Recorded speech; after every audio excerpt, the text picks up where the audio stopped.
SIR প্রক্রিয়ায় নাম বাদের প্রতিবাদে শুক্রবার থেকে ধর্মতলায় পুরনো জায়গায় ধর্নায় বসছেন মুখ্যমন্ত্রী মমতা বন্দ্যোপাধ্যায়। ধর্মতলার মেট্রো চ্যানেলেই বিরোধী নেত্রী থাকাকালীন সিঙ্গুরে জমি আন্দোলন। মুখ্যমন্ত্রী হওয়ার পর রাজীব কুমারের বাড়িতে কেন্দ্রীয় এজেন্সির তল্লাশির প্রতিবাদে ধর্না দিয়েছিলেন। মেট্রো চ্যানেলে ধর্নার সেই পুরনো জায়গাতে শুক্রবার দুপুর থেকে টানা ধর্নায় বসবেন মুখ্যমন্ত্রী মমতা বন্দ্যোপাধ্যায়। ইতিমধ্যেই প্রস্তুতি শেষ পর্যায়ে। মূল মঞ্চের দুদিকে একটা বড় পরিসর ফাঁকা রাখা রয়েছে, সেখানে নেতা মন্ত্রী অন্যান্য অতিথিরা বসবেন। অন্য পাশে সাধারণ মানুষ, কর্মী সমর্থকরা জমায়েত করবেন। এখনো পর্যন্ত 63 লাখ ভোটারের নাম বাদ গিয়েছে, আরো 60 লাখ ভোটারের নাম বিবেচনাধীন। তারই প্রতিবাদে মমতা বন্দ্যোপাধ্যায় মেট্রো চ্যানেলকেই বেছে নিয়েছেন।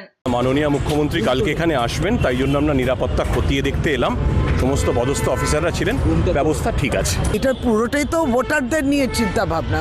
আজকেও মমতা বন্দ্যোপাধ্যায় বলেছিলেন একটা প্রেস টিভি শোতে, তিনি বলছিলেন যে এটা তো হতে পারে, এটা তো অন্যায়, যার জন্য সুপ্রিম কোর্ট অব্দিও তিনি গেছে। এই পুরো কার অঙ্গুলি হলো না এরকম বাংলাকে এইভাবে কেন টার্গেট করা হচ্ছে, কেন বাংলার নামগুলো বাদ যাচ্ছে? বহু মানুষ, বহু সম্প্রদায়, বহু ভাষাভাষী মানুষ বাদ যাচ্ছে।